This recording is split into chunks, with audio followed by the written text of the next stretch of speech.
자녀의 권세를 누리십니까? 라는 제목으로 하나님 말씀을 전하겠습니다. 오체투지라는 말이 있습니다. 앞에 사진을 보면 불교에서 쓰는 용어입니다. 머리, 다리, 가슴, 배, 다섯 부위가 땅에 닿도록 절하는 것을 오체투지 그럽니다. 오체, 다섯 가지 부위, 투지, 땅에 던진다입니다. 보통 산보를 걷고 땅에 던지듯이 엎드립니다. 이걸 제가 그 차마 고도라는 그 다큐멘터리 예전에 본 것이 기억나서 좀 찾아봤어요. 총 6부로 아주 길어요. 그 중에 순례의 길이라는 편에 이 부분이 나옵니다. 3명의 그 티베트 불교를 믿는 3명의 남자 이야기가 나와요. 고향에서 성지까지 무려 2100km를 오체투지로 갑니다. 그 땅에 엎드릴 때 그냥 이렇게 엎드리지 않아요. 이렇게 머리 위에서 한번 손을 모으고 가슴에 손을 모으고 배에 손을 모으고 엎드려요. 엎드려서 다시 이제 이렇게 머리 위로 이렇게 손을 듭니다. 왜 3번 손을 모으냐 설명을 또 친절하게 해줘요. 자신의 몸과 자신의 마음과 말을 자기가 믿는 누구께, 부처에게 바친다. 그런 의미로 3번 모으고 엎드려 또 손을 모아서 드린다는 겁니다. 여러분, 이 순례를 행하면 사람으로 태어난대요. 이 순례를 행하면 일생을 불경을 내가 읽을 불경을 이걸 하면 다 읽는 것과 마찬가지로 해준다는 거예요. 이 3명의 남자가 2100km를 186일 만에 성지에 도착합니다. 며칠요? 와, 안 놀라십니까? 6개월이 넘는 기간이죠. 이들을 돕는 자들이 있어요. 2명이. 수레를 가득 짐을 싣고 이들을 돕습니다. 밥을 해주고 물을 길어주고 신발이 떨어지면 신발을 키워주고 보호장비가 있어요. 보호장비를 수리해주는 일을 같이 갑니다. 6개월 넘는 시간 동안 같이 갑니다.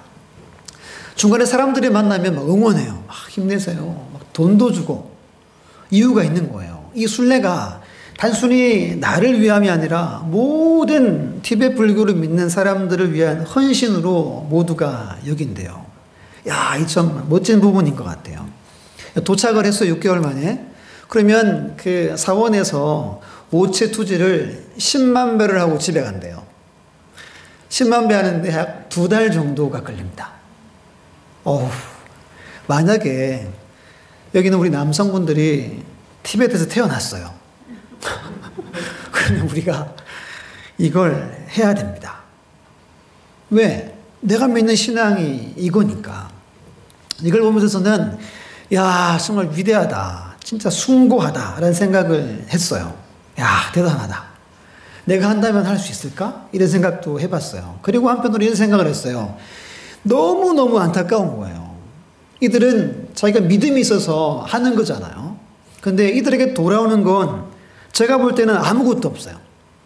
마치면 이렇게 안도감, 평안, 감사함은 넘치겠죠. 근데 이들의 영혼이 구원받아요? 구원받지 못합니다. 이들은 윤회를 믿잖아요. 사람으로 태어나기를 원합니다. 덕스러운 사람으로 태어나기를 원하는데 태어나요? 죽으면 심판받고 끝나잖아요. 너무 안타까운 겁니다.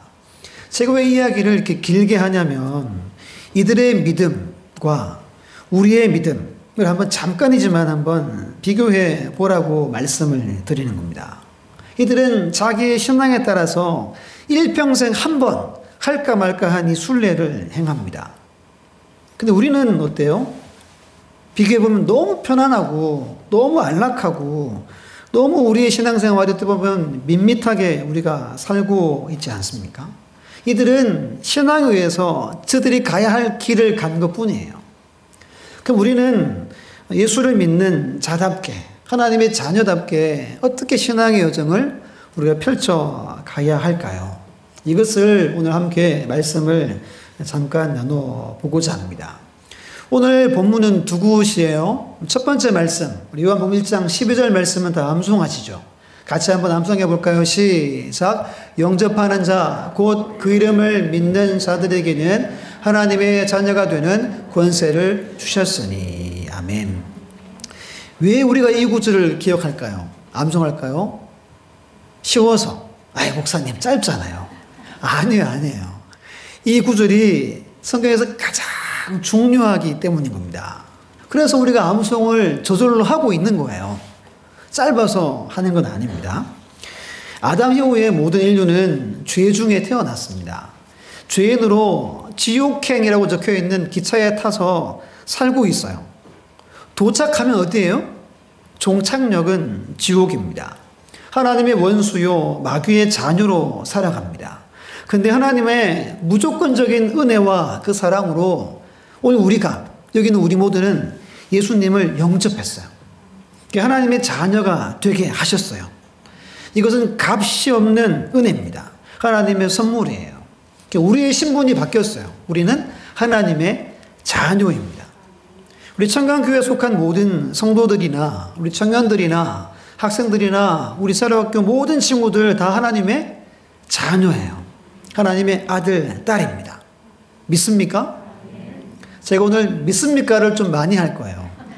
그때 분명하게 아멘 꼭 하셨으면 좋겠습니다. 그런데 처음부터 우리는 하나님의 아들, 딸이 아니었다는 거예요. 성경이 이렇게 말합니다. 너희는 너희 아비 마귀에게서 났으니. 우리는 마귀에 의해서 태어났대요. 근데 중간에 자녀가 된 거예요. 이것을 양자라고 부르지 않습니까? 우리는 하나님의 양자가 되었어요. 교단마다 헌법이 있어요. 헌법. 반드시 지켜야 하는 교회 법이죠. 그 헌법 앞부분에 보면 소요리 문답 그리고 웨스트민스터 신앙고백서 교리집이 실려 있어요. 교리가 아주 우리에게 중요해요. 교리가 없으면 이단에 잘 넘어가요. 교리가 분명하면 그 누가 와도 우리는 넘어가지 않습니다. 이 두 교리집의 양자됨에 대해서 이렇게 기술해요. 나눠드린 거 있죠. 앞부분이 하나님의 자녀들이 누리는 특권, 이 유익이 무엇인가입니다. 첫 번째 보면 소요리 문답 34번의 질문이 이래요. 양자로 삼는 것이 무엇인가? 우리 답을 한번 해볼게요. 시작. 양자로 삼는 것은 하나님의 값없는 은혜로 정하신 것인데 이로써 우리를 하나님의 자녀로 수요 중에 들게 하시고 그 모든 특권을 누리게 하시는 것이다. 아멘. 값없이 하나님의 자녀의 수에 우리를 들어오게 해주셨다는 거예요. 특권이 있대요. 성경 구절이 세 구절이에요. 요한일서 3장의 말씀은 모든 하나님의 자녀는 장차 예수님처럼 변해요. 예수님처럼 된다고 말합니다. 이게 첫 번째 특권이에요. 두 번째는 하나님의 자녀가 되는 특권입니다.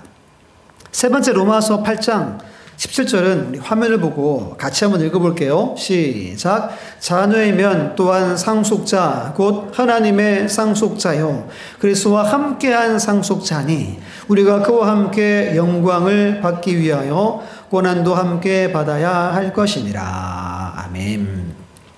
자녀면 누구와 함께 상속을 받는데요? 예수님과 함께 상속받는데요. 우리는 하나님의 상속자입니다. 예수를 믿어서 영접하면 세 가지 특권이 주어져요. 주님과 같이 돼요. 하나님의 자녀가 돼요. 우리 주님과 함께 상속을 받는 상속자의 신분을 갖게 됩니다. 이것을 우리가 믿습니다. 웨스트민스터 신앙고백에서 양자에 관하여 이렇게 기술합니다. 제가 한번 읽어볼 테니 한번 잘 프린트물 보세요. 하나님께서는 의롭다함을 받은 모든 사람들을 독생자 예수 그리스도 안에서 또한 그를 위하여 양자가 되게 하시는 은혜에 참여할 수 있게 하셨다. 양자가 된 자들은 하나님의 자녀의 수에 들어가게 되며 또한 하나님의 자녀가 받을 수 있는 자유와 특권을 즐기게 되었다. 그들은 또한 하나님의 이름으로 칭하여지며 양자의 영을 받고 담대하게 은혜의 보좌 앞에 나갈 수 있으며 아바 아버지라 부를 수 있으며 불쌍히 여김과 보호하심을 받으며 필요한 것을 하나님으로부터 공급받고 아버지에게 징계를 받은 것과 같이 하나님께 징계를 받는다. 그러나 그들은 결코 버림을 받지 않고 오히려 구속의 날을 위하여 인치심을 받으며 영원한 구원의 상속자로서 약속을 받는다. 아멘입니까? 정말 중요한 이야기를 하고 있는 거예요. 오늘 집에 가셔서 꼭 성경을 꼭 한번 찾아보시기를 바랍니다. 숙제예요. 그 중에 몇 구절만 화면을 보고 한번 확인해 보고 넘어갈게요. 갈라디아 4장 4절로 6절 제가 읽어보겠습니다. 때가 참에 하나님이 그 아들을 보내사 여자에게서 나게 하시고 율법 아래 나게 하신 것은 율법 아래에 있는 자들을 속량하시고 우리로 아들의 명분을 얻게 하려 하심이라. 너희가 아들이므로 하나님이 그 아들의 영을 우리 마음 가운데 보내사 아빠 아버지라 부르게 하셨느니라. 아멘. 양자가 되는 걸 뭐라 그래요? 아들의 명분을 주시기 위함이래요. 그래서 우리 안에 아들의 영이 부어졌어요. 우리가 기도할 때 하나님 아버지 하잖아요. 이 아버지 아빠 하는 게 내가 자녀 되었기 때문이라는 겁니다. 시편 103편 13절에 아버지가 자식을 긍휼히 여김같이 여호와께서는 자기를 경외하는 자를 긍휼히 여기시나니. 긍휼히 여긴다니 뭐죠? 불쌍히 여긴다는 거예요. 하나님 우리를 불쌍히 여겨야 우리가 살 수 있거든요. 그래서 우리는 불쌍히 여김을 받는 존재가 된 거예요. 잠언 14장 26절에 말씀합니다. 여호와를 경외하는 자에게는 견고한 뭐가 있어요? 의뢰가 있대요. 그 자녀들에게 피난처가 있으리라. 아멘. 하나님은 우리의 피난처세요. 하나님을 의뢰하기만 하면 하나님은 완벽한 방패요 요새가 되어주세요. 보호가 되어주신다는 겁니다. 우리 마태복음 6장 30절 32절은 같이 한번 화면을 보고 함께 읽어볼게요.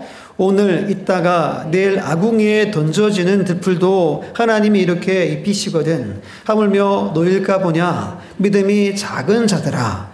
그러므로 염려하여 이르기를 무엇을 먹을까 무엇을 마실까 무엇을 입을까 하지 말라. 이는 다 이방인들이 구하는 것이라. 너희 하늘 아버지께서 이 모든 것이 너에게 있어야 할 줄을 아시느니라. 아멘. 하나님의 자녀인 우리에게 필요한 것들을 하나님이 다 아신대요. 아셔서 딱 필요할 때 주시는 분이 아버지 하나님이세요. 이걸 많이 경험한 분들 많이 있죠? 딱 필요할 그때 하나님이 주세요. 지금 없는 건 아직 때가 아니라는 거죠. 그래서 먹고 마시고 입는 것을 자녀들은 걱정하면 안 된다 라고 말씀하십니다. 두 것만 더 볼게요. 예레미야가 3장 31절에 말합니다. 이는 주께서 영원하도록 버리지 아니하실 것이며. 베드로전서 1장 3절 4절입니다. 우리 주 예수 그리스도의 아버지 하나님을 찬송하리로다. 그의 많으신 긍휼대로 예수 그리스도를 죽은 자 가운데서 부활하게 하심으로 말미암아 우리를 거듭나게 하사 산 소망이 있게 하시며 썩지 않고 더럽지 않고 쇠하지 아니하는 유업을 있게 하시나니 곧 너희를 위하여 하늘에 간직하신 것이라. 아멘. 한번 자녀가 되면 버림을 받지 않습니다.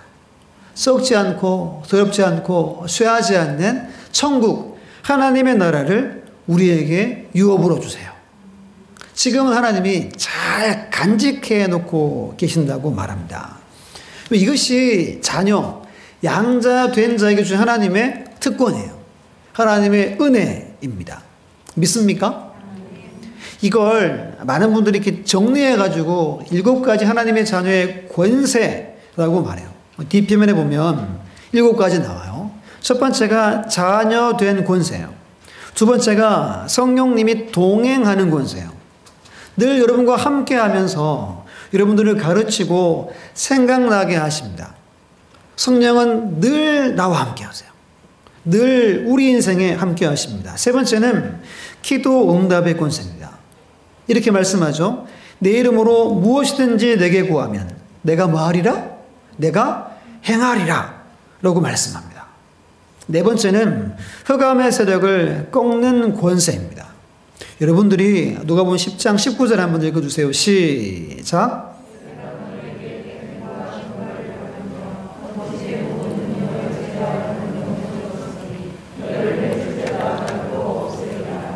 아멘. 모든 원수를 제어할 능력이 우리에게 부어졌어요.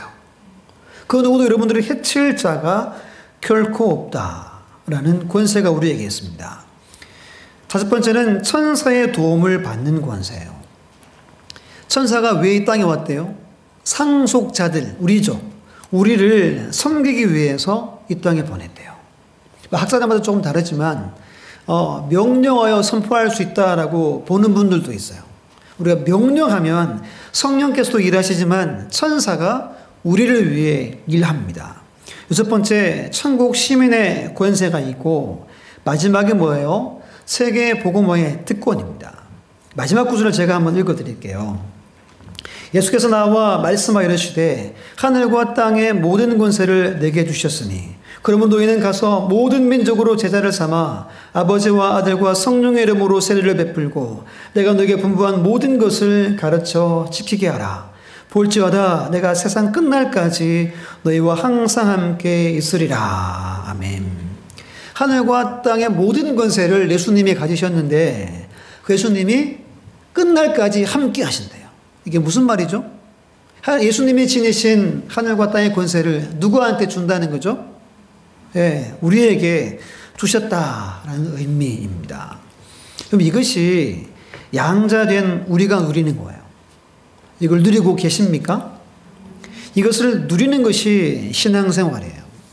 티베트 불교를 믿는 아까 그 3명의 남성분들이 오체투제 하는 것처럼 이것을 누리는 것이 우리 그리스도인 신자들의 마땅한 삶이라는 거예요.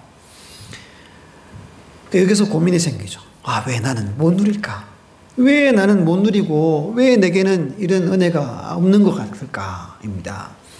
그것에 대해서 두 가지 오늘 말씀을 나누고자 합니다. 첫 번째 화면을 보고 첫 번째 읽습니다. 시작. 하나님의 자녀임을 확신해야 한다. 아멘. 제가 한번 진지하게 물어보겠습니다. 여러분은 하나님의 자녀임을 확신합니까? 정말요? 다 아멘 하셨죠? 그럼 예배 후에 마치고 여러분들의 가족이나 직장 동료나 친구들한테 전화해가지고 친구야, 부장님, 저 하나님의 자녀예요. 예수 믿고 구원받으세요. 할 수 있겠습니까? 네, 아멘 소리가. 이걸 일컬어서 확신을 하는 거예요. 큰 소리로 외칠 수 있어야 됩니다. 전혀 부끄럽지 않고 자부심을 가지고 당당하게 자랑스럽게 외칠 수 있는 것을 확신이라고 하는 거예요.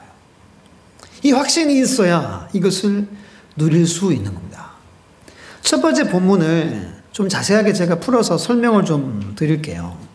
영접하는 자, 이렇게 시작해요. 영접한다는 건 받아들인다라는 말입니다. 모셔드린다는 거예요. 내 마음에 예수님을 모셔드린다라는 의미입니다. 영접은 여러분 한 번 해요. 한 번. 1회적으로 끝나요. 한 번 영접하면 여러분들이 영접을 20년 전에 했잖아요. 그때 여러분들이 이미 하나님의 자녀가 되었고 여러분들은 구원받았어요. 믿습니까? 영접을 2번 할 필요는 없어요. 그런데 중요한 게 있는데 뭐냐면 예수님을 어떻게 영접했느냐입니다. 두 가지예요. 첫 번째는 예수님을 손님으로 영접한 성도가 있어요. 두 번째는 예수님을 나의 삶의 주인, 왕으로 영접하는 성도가 있습니다. 성경에서 말하는 영접이 1번일까요? 2번일까요? 2번이겠죠, 당연히. 영접은 우리가 한 번 하는데 예수님을 내 삶의 주인이요, 왕으로 영접한 거예요. 믿습니까? 이것을 우리가 확신해야 하는 겁니다. 그때 이 자녀의 권세, 특권을 우리가 누리는 거예요. 지금 여러분들이 교회에서 예배를 드리든 가정에서 예배를 드리든 지금 몸이 아파서 또는 여러 가지 이유로 나오지 못하는 분이 지금 많이 있는데 예배 드리잖아요. 왜 예배 드려요? 몸이 아프고 막 교회도 못 가고 그러는데 왜 예배 드립니까? 하나님의 자녀이니까 예배를 우리가 드리고 있는 거예요. 이제 조금 있으면 세례를 베풀 텐데 예전과 많이 바뀌었어요. 지금은 영접함을 믿고 예수님의 나의 구세주면 믿으면 바로 세례를 줍니다. 그분이 와서 한 달을 교회 왔든 뭐 1년을 왔든 기간은 지금 중요하지 않아요. 바로 세례를 베풀어요. 왜? 영접했기 때문인 거예요. 믿기 때문에 교회에서 세례를 베풀고, 세례가 뭐예요? 온 성도들 앞에서 세례를 베풀고 이렇게 예 하죠. 그거 다 지켜보는 거예요. 그들을 우리 교회 세례 교인으로 받아주는 거예요. 그렇게 지금은 세례를 베풀고 있어요. 이것이 영접이에요, 영접. 그 다음 뭐라 그래요? 곧 그 이름을 믿는 자들에게는입니다. 영접한 자는 뭐 한 거죠? 그 이름. 누구 이름이에요? 예수님의 이름. 예수님을 믿는 거예요. 여러분, 이름이라는 게 성화나 이렇게 부르잖아요. 근데 성화나 그러면 저를 말하는 거죠. 그냥 뭐 제 이름만 부르는 게 아니라 저를 부르는 거죠. 그래서 예수님의 이름은 예수님 존재 자체를 우리가 믿는 거예요. 성경 66권에서 예수님을 설명하죠. 가르칩니다. 그는 모든 말씀에 기록된 예수님 그 자체를 우리가 믿는 거예요. 여기서 중요한 건 이 믿는 자에서 시제가 중요해요. 현재형을 쓰고 있어요. 헬라어에서 현재형은 계속적인 동작을 말해요.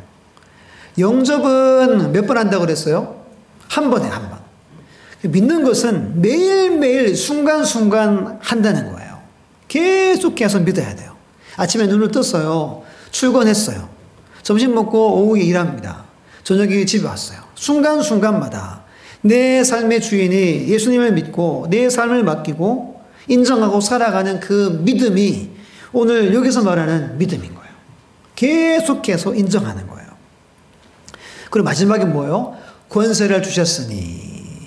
이 권세에 대해서 영어 성경에서 두 가지를 말해요. 첫 번째는 능력이래요. 파워. 두 번째는 권리, 특권을 말합니다. 조금 전에 앞에서 말씀드렸던 그 7가지 양자됨의 유익들이 여기에 해당합니다. 주셨으니는 과거형이에요. 여러분들이 예수님을 영접했잖아요. 뭐 언제 영접했든 알 수 없지만 영접했어요. 그러면 그때 이미 우리에게 특권과 권세와 능력이 부어졌어요.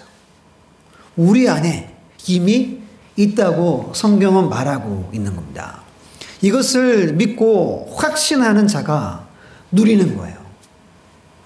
이 복을 마음껏 누리는 우리 교회 모든 주의 백성들 다 되시기를 간절히 주의 이름으로 축원합니다. 확신해야 누릴 수 있는 거예요. 반대로 확신하지 못하면 누릴 수 없다는 겁니다. 두 번째예요. 우리 화면을 보고 함께 읽어볼게요. 시작. 하나님의 자녀답게 생활해야 한다. 아멘. 두 번째 본문의 이야기입니다. 빌립보 3장 17절로 21절 본문에 보면 바울이 아주 강하게 성도들에게 도전을 주고 있어요. 17절 말씀 성경 보고 17절 한번 같이 읽습니다. 시작. 형제들아 너희는 함께 나를 본받으라. 그리고 너희가 우리를 본받은 것처럼 그와 같이 행하는 자들을 눈여겨보라. 아멘. 바울이 뭐라 그래요? 성도들이요, 나를 본받으십시오 그래요. 그리고 여러분들처럼 나처럼 본받기를 원하고 그렇게 행동하는 사람들을 잘 눈여겨보십시오 그럽니다. 여기서 바울이 무엇을 본받으라고 했을까요? 자기의 어떤 성품? 어떤 남긴 여러 업적들일까요? 아니겠죠. 이 단락에서 총 주제는 이거예요. 하늘 시민권을 가진 시민처럼 살아가는 거예요. 좀 이런 의미겠죠. 내가 하나님의 자녀로 부름받고 사도로 살고 있지만 나도 여러분들처럼 시민답게 살려고 이렇게 애쓰고 있는 거 알죠? 이거를 본받으라는 겁니다. 그럼 왜 본받으라고 했을까요? 왜 그리고 본받으면 됐지 주변을 살펴보라고 했을까요? 이유가 있는 거예요. 이 당시 빌립보 교회에 두 종류의 성도가 있었어요. 첫 번째는 그리스도의 십자가의 원수로 행하는 사람들이 있었어요. 첫 번째. 두 번째는 하늘 시민권을 가진 시민답게 사는 성도들이 있었어요. 그래서 잘 지켜봐라 했던 겁니다. 한번 살펴볼게요. 첫 번째예요. 그리스도의 십자가의 원수로 생활하는 자입니다. 18절에 보면 바울이 이렇게 기록해요. 내가 여러 번 너희에게 말하였거니와 이제도 눈물을 흘리며 말하노니 여러 사람이, 이 말은 많은 사람이에요. 그리스도의 십자가의 원수로 행하느니라. 바울이 눈물을 흘리며 이야기한대요. 몇 번 거듭거듭 이야기를 했대요. 그렇게 생활하면 안 됩니다. 이렇게 했다는 거예요. 이 당시 교회에 지나치게 율법주의로 사는 사람들이 있었고, 반대로 무도덕주의자, 도덕이 없어요. 무슨 말이죠?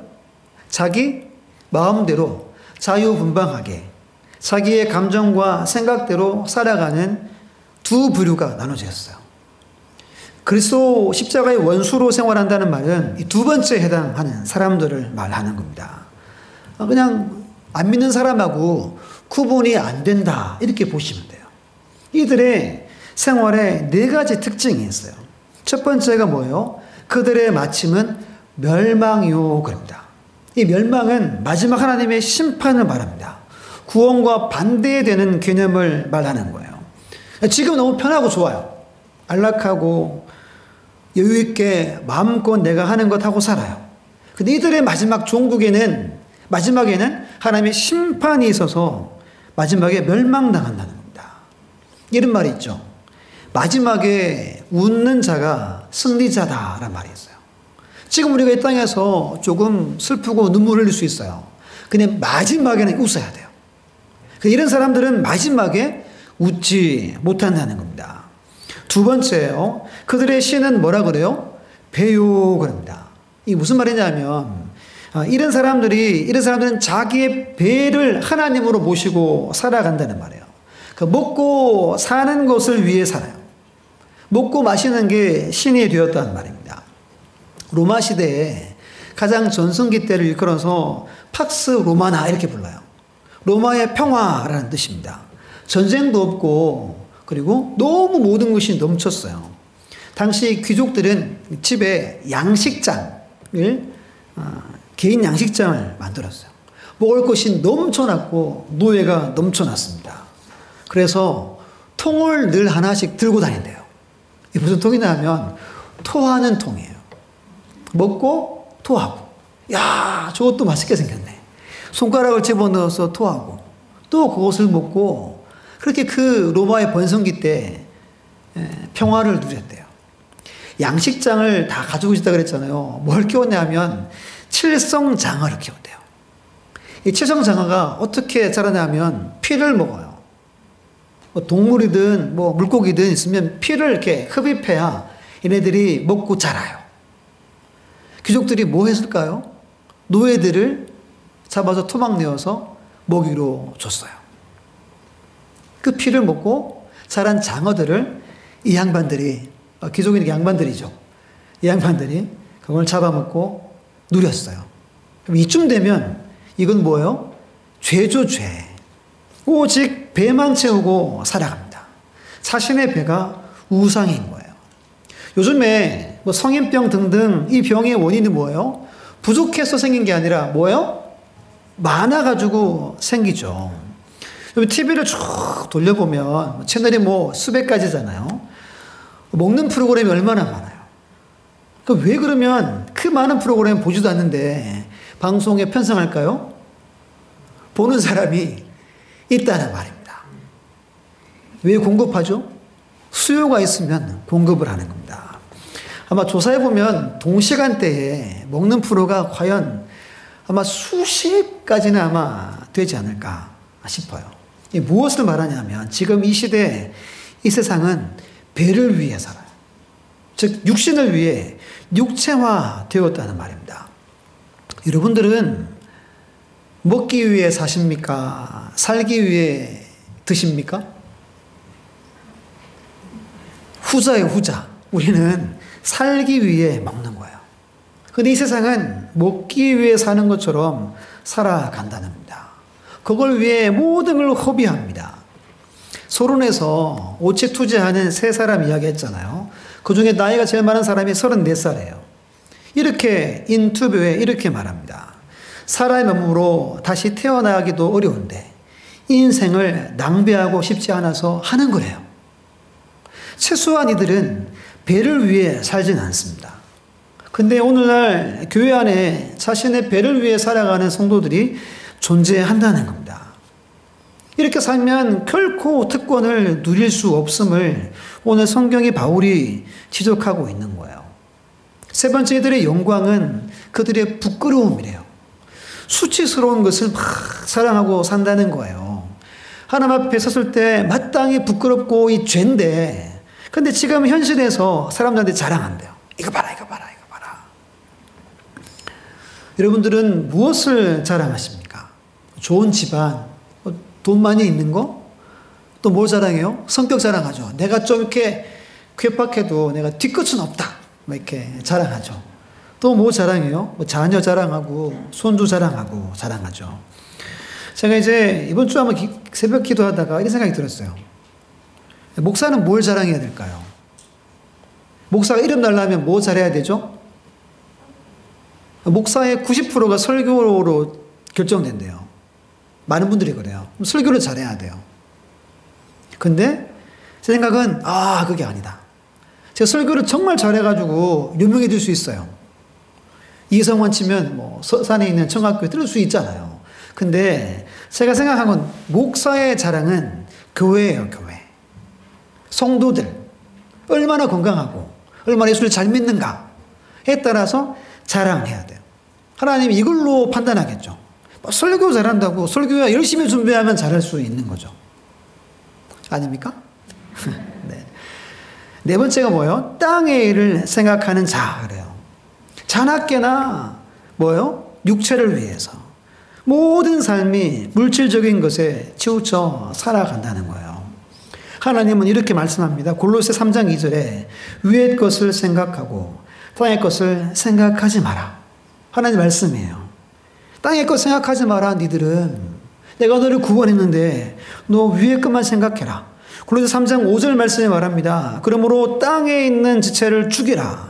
곧 음란과 부정과 사욕과 악한 정욕과 탐심이니 탐심은 우상 숭배니라. 아멘.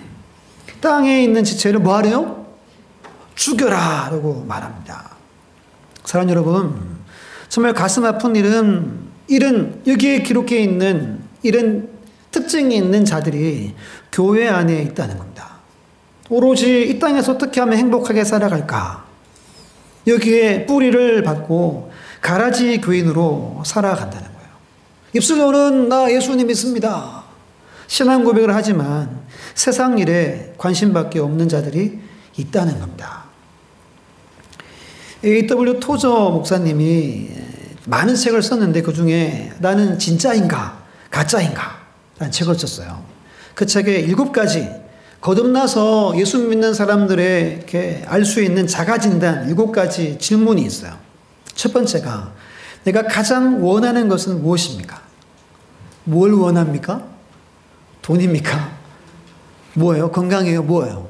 돈을 원하는 자가 돈이 생기면 예수님을 떠납니다. 내가 원하는 게 있으면 그게 채워지면 예수님을 하나님을 떠나게 돼 있어요. 두 번째, 내가 가장 많이 생각하는 것은 무엇입니까? 성경에 이런 말씀이 있잖아요. 고난 당하는 자가 있느냐? 그는 기도할 것이요. 즐거워하는 자가 있느냐? 그는 찬송할지니라. 고난과 즐거움이 인생의 전부예요. 고난 아니면 해피한 거죠. 이 말이에요. 틈을 주지 말라는 거예요. 우리 생각이 다른 것에 빼앗기지 않도록 힘들면 기도하고 즐겁고 잘되고 형통하면 감사하고 찬송하는 삶을 살아가라는 겁니다. 세 번째요. 나는 돈을 어디에 어떻게 사용하는가. 카드 내역서 보면 알 수 있죠. 네 번째, 나는 남는 여가 시간을 어디에 사용하는가. 다섯 번째 뭐예요? 나는 주로 어떤 사람과 어울려 사는가. 망고의 법칙이 있어요. 험담 잘하는 사람 주변에는 누가 있어요? 험담을 좋아하는 사람이 모입니다. 노름꾼은 노름꾼하고 친하죠. 마약 중독이나 게임 중독자들은 중독자들과 어울립니다. 예배를 잘 드리는 사람은 예배를 잘 드리는 사람과 어울리게 되어 있어요. 기도하는 사람은 기도하는 사람과 어울리게 되고 전도하는 사람은 전도하는 사람끼리 모여지게 되는 거예요. 지금 여러분들 주변에는 어떤 사람들이 많이 있습니까? 이걸 한번 생각해 보셔야 돼요. 여섯 번째, 나는 누구를 존경하며 어떤 것에 열광하는가? 이제 봄이어서 뭐 스포츠 개막하잖아요. 저도 야구도 좋아하고 다 좋아하는데 그 좋아하는 것까지인 거예요. 막 슬퍼하고 막 금식하고 그러면 이게 이제 문제가 있는 거죠.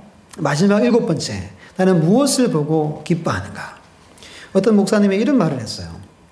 지금 우리가 이 세상의 것으로 기뻐하고 즐거워할 때 우리의 자녀들이 지옥으로 가고 있다.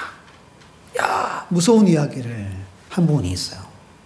여러분, 우리가 영원 구원받고 우리 자녀가 영원 구원받고 우리 주변의 사람들이 예수 믿는 것으로 우리는 기뻐해야 한다는 겁니다. 7가지 질문을 나한테, 여러분 자신한테 꼭 하셔야 돼요. 그래서 우리가 이 세상의 것에 우리의 눈이나 우리가 하늘을 걸 늘 바라보고 살아가는 그런 믿음의 사람, 하나님의 자녀들 다 되시기를 간절히 주의 이름으로 축원합니다. 그럼 반대의 사람이에요. 첫 번째 십자가의 원수, 이런 특징이 있고 반대 하늘 시민답게 생활하는 자가 있습니다. 제가 매월마다 이제 한 달에 한 번씩 염색을 해요. 흰머리가 엄청 많아요. 점점 많아져가지고 아마 제 생각에는 한 70%, 60%, 70%는 이제 흰머리예요, 제가. 그럼 제가 흰머리가 많은 거죠. 근데 제가 정신 나가가지고 염색을 하면 까만 머리잖아요. 야, 나는 까만 머리야. 아, 나는 흰머리가 없어. 한다고 흰머리가 없습니까? 일주일만 지나도 흰머리가 이렇게 올라와요. 그럼 참 싫어요. 막 이렇게 지저분하기도 하고, 막 또 해야 되고, 또 머리도 빠지죠. 아무튼 뭐, 안 좋은 걸 다 가지고 있죠.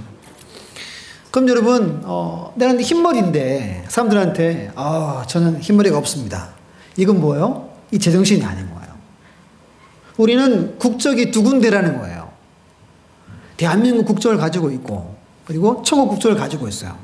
그래서 우리 양자, 하나님의 양자가 되면서 본적지가 이 땅에서 하늘로 옮겨졌다는 겁니다. 그래서 성경은 우리가 나그네 인생을 산다라고 이야기하는 거예요. 그러면 시민의 의무가 뭘까요? 마태복음 5장, 6장, 7장에 기록되어 있는 말씀이에요. 산상수훈이라고 하죠. 이걸 다른 말로 하면 천국 시민 헌법이라고 말합니다. 거기서 일부만 잠깐 이야기를 드릴게요. 5장 39절로 41절에 보면 이런 말이 나와요. 악한 자를 대적하지 말라. 오른뺨을 치면 왼뺨을 대고, 속옷을 달라 하면 겉옷을 주고, 오리를 가자 그러면 몇 리를 가래요? 10리를 가라 그럽니다. 보통 여러분 오른손으로 사람을 쳐요. 히브리 사람들 오른손을 쓰니까. 오른손으로 뺨을 치면 어디에 맞아요? 왼편에 맞게 돼 있어요. 근데 오른편을 치는 거죠. 이렇게 손등으로 친다는 겁니다. 그러니까 손바닥보다 손등으로 치는 게 훨씬 더 모욕적이고 수치를 주는 거예요. 그러니까 경멸하는 자에게 이렇게 치는 거예요. 그때 뭘 대래요? 왼쪽 뺨을 대라는 거예요. 나를 무시하고 경멸하는 그 사람한테 이게 여러분 천국 시민다운 모습이라는 겁니다. 속옷을 달래요. 겉옷까지 주라는 거예요. 무슨 말이죠? 죽으라는 거예요. 이게 천국 시민은 이렇게 살아가는 증거가 나타나야 한다는 겁니다. 5장 44절 45절에 이런 말씀 나와요. 나는 너희에게 이르노니 너희 원수를 사랑하며 너희를 박해하는 자를 위하여 기도하라. 이것이 이같이 한즉 하늘에 계신 너희 아버지의 아들이 되리니. 원수를 사랑하고 박해하는 자를 위해 기도해야 우리가 누구래요? 하나님의 아들, 딸, 하나님의 자녀라고 이야기하는 겁니다. 만약에 신문에 공고가 났어요. 오른밤 왼밤을 합쳐서 20대 맞으면 미국 시민권을 준대요. 그럼 어떻게 하겠습니까? 저도 아마 갈 거예요. 그래가지고 10대 맞고 준다면 그게 얼마나, 그거 아무나 못 받는 거잖아요. 그럼 시민권을 받는 건 대가가 있고 증거가 있는 거예요. 오체 투지를 왜 합니까? 내가 사람으로 태어나려고 하는 거예요. 일평생 이 불경을 읽어야 되는데 못 읽겠는 거예요. 가서 그 한 6개월 동안, 한 8개월 동안 우체 투지를 하고 오는 걸 말하는 겁니다. 한 가지 이야기를 하고 이제 설교를 마칠 텐데요. 산 순교자, 루마니아의 범 브란트라는 목사님이 계셨습니다. 앞에 화면 나올 텐데, 한번 이분이 30명의 성도들과 함께 예수님을 믿다가 붙들려서 감옥에 들어갔어요. 그 감옥은 예수님 믿는 사람만 넣는 감옥이에요. 근데 하루는 늘 자기들을 찾고 신문하고 고문하고 감옥에 넣는 이 비밀 경찰 한 사람이 들어온 거예요. 이 목사님은 궁금해서 찾아가서 묻습니다. 아니 당신이 왜 여기에 들어왔어? 라고 물어요. 그때 이 경찰이 이렇게 말합니다. 오늘부터 제가 예수님을 믿기로 했습니다. 도대체 그게 무슨 말이에요? 자기 이야기를 쭉 해줍니다. 하루는 며칠 전에 한 소년이 꽃을 들고 꽃다발을 들고 자기한테 찾아왔더래요. 그래서 너 누구니? 왜 꽃을 들고 왔니? 라고 물어봅니다. 이때 이 소년이 이렇게 말합니다. 이 꽃을 아저씨한테 드리려고 찾아왔어요. 왜 네가 나한테 꽃을 주냐? 저는 부모님 생신이면 늘 꽃을 준비해서 드렸어요. 오늘이 엄마 생일인데 이 꽃을 줄 수 없어서 왔다는 거예요. 근데 그 꽃을 왜 엄마한테 못 주니? 그랬더니 이 소년이 뭐라고 그랬게요? 우리 엄마 아빠가 아저씨한테 붙들려서 감옥에 들어갔어요. 놀랬겠죠. 근데 그 꽃을 왜 내게 주냐? 쏙 가라. 이렇게 했겠죠. 그때 이 소년이 이렇게 말합니다. 우리 엄마가 늘 성경을 볼 때마다 원수를 사랑해라 하셨대요. 그래서 이 꽃을 가지고 왔다는 거예요. 저는 아저씨가 원수지만 사랑해야 해서 왔다는 거예요. 이 꽃을 이 사람이 받습니다. 나중에 감옥에 와서 이 목사님한테 이렇게 말해요. 전 그날 천국 시민을 봤습니다. 그리고 천국이 진짜 천국이 있음을 제가 봤어요. 그리고 말합니다. 제가 천국 있는 것을 알고 어떻게 지난날처럼 제가 살 수 있겠습니까? 꽃을 받고 스스로 감옥에 자기가 들어왔다는 거예요. 이게 진짜 일어난 이야기입니다. 짐 엘리엇이라는 선교사님이 이런 말을 했죠. 영원한 것을 얻기 위해 영원하지 않는 것을 버리는 사람은 결코 뭐가 아니에요? 바보가 아니다. 여러분, 우리는 하나님의 자녀예요. 양자 되었습니다. 이 특권과 권세를 우리는 신앙생활 가운데 늘 누려야 합니다. 여러분들은 누리고 살아가고 있습니까? 어떻게 하고 있습니까? 하나님 우리에게 원하시는 게 뭐겠어요? 이것을 누리기를 원하는 거예요. 무언가를 많은 것을 우리에게 바라실까요? 안 바라세요. 모든 것의 주인이 하나님이신데 원하는 건 우리가 이것을 누리는 거예요. 목사가 목사답게 살고 성도가 성도답게 사는 거예요. 목사가 목사답게 살면 누가 행복할까요? 성도가 행복해요. 왕이 왕답게 살면 백성이 행복하고 아버지가 아버지답게 살면 자녀가 행복해요. 반대로 자녀가 자녀답게 살면 누가 행복하죠? 네, 부모가 행복한 겁니다. 천국 시민답게 살면 이 꽃을 든 이 소년처럼 주변의 사람들이 행복을 누리는 거예요. 이것이 우리가 누릴 권세라고 말씀합니다. 오늘 말씀을 꼭 기억하셔서 이 하나님이 여러분들을 양자로 삼은 것, 이 많은 것들을 오늘이 누리는 삶을 살아가는 우리 모두가 다 되시기를 간절히 주의 이름으로 축원합니다.